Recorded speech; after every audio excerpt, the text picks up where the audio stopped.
அஸ்ஸலாமு அலைக்கும் வரஹ்மத்துல்லாஹி வபரகாத்தஹு. என் அன்பான இஸ்லாமிய சகோதர சகோதரிகளே,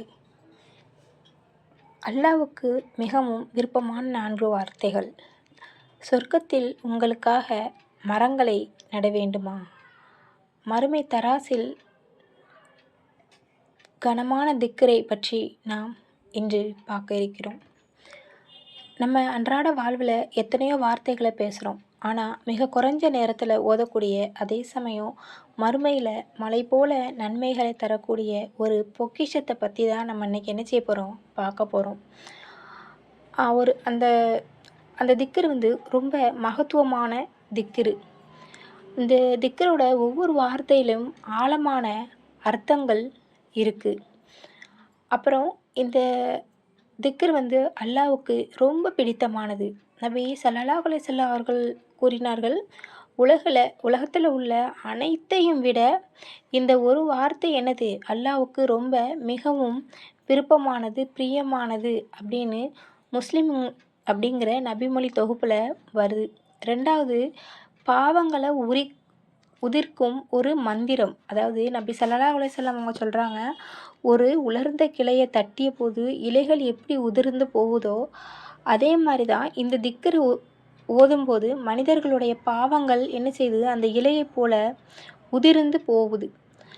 ஒரு முறை மிராஜ் பயணத்தின் போது இப்ராஹிம் அலைஹிஸ்ஸலாம் அவர்கள் நபியிடம் சொன்ன செய்தி தான் இது. சொர்க்கங்கிறது ஒரு சமவெளி, அதில் செடிகளை நட சொல்லுங்க. அந்த செடிகள் இந்த 4 வார்த்தைகளை, அதாவது ஒவ்வொரு முறை ஓதும்போதும் சொர்க்கத்தில் உங்களுக்காக வேண்டி இந்த திக்கரை சொல்லும்போது ஒரு மரம் நடப்படுகிறது அப்படிங்கிறத நீங்கள் விளங்கலாம். அப்புறம் இது தர்மத்துக்கு கூட இணையானது இந்த வார்த்தை. ஏழைகளாக இருந்தால் சஹாபாக்கள் எங்களால் தர்மம் செய்ய முடியலையே அப்படின்ட்டு நபி ஸல்லல்லாஹு அலைஹி வஸல்லம் அவங்க கிட்ட வருந்திய போது கண்மணி நாயகம் ஸல்லல்லாஹு அலைஹி வஸல்லம் அவர்கள் சொன்னாங்க, இந்த ஒரு வார்த்தையை சொல்லுங்கள், இதை சொன்னீங்கனாலே நீங்கள் தர்மம் செய்கிறதுக்கு இது ஈடு இணையாக இருக்கும் அப்படிங்கிறத சொல்கிறாங்க. இதை ஓதுவதற்கு ஒரு விசேஷமான நேரம் அப்படிங்கிறதெல்லாம் எதுவுமே இல்லை. நீங்கள் எப்போ வேணாலும் ஓதலாம். எப்போ வேணாலும் தொழுகை முடிச்சுட்டு ஓதலாம்.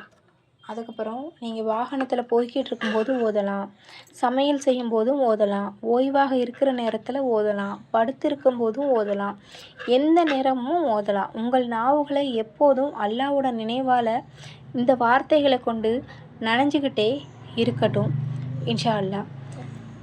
அப்புறம் சுருக்கமாக சொல்லப்போனால் இந்த வார்த்தை சொன்னால் நம்மளோட ஈமான்கள் புதுப்பிக்கும், கவலைகள் போக்கும், மறுமையில் வெற்றியையும் தரும் இன்ஷா அல்லாஹ். நீங்கள் என்ன செய்யுங்க, இப்போவே இந்த திக்ரை ஓத ஆரம்பிங்க. அந்த திக்ரு என்னங்கிறத பார்த்துடலாமா இன்ஷா அல்லாஹ். சுபஹானல்லாஹி வல்ஹம்துலில்லாஹி வலா இலாஹா இல்லல்லாஹு அல்லாஹு அக்பர். இந்த வார்த்தை தான் சுபஹானல்லா அப்படின்னா அல்லாஹ் தூயவன், அவனிடம் எந்த ஒரு குறையும் இல்லை.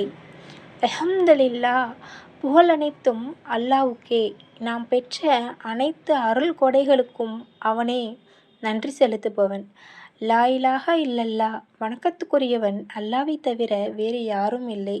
இதுவே ஈமானின் அடிப்படை. அல்லாஹு அக்பர், அல்லாஹ் மிக பெரியவன். நம் கவலைகள், பிரச்சனைகளை விட அவன் பெரியவன் அப்படிங்கிறத தான் நம்ம இந்த திக்ரின் மூலம் தெரிஞ்சுக்கிறோம்.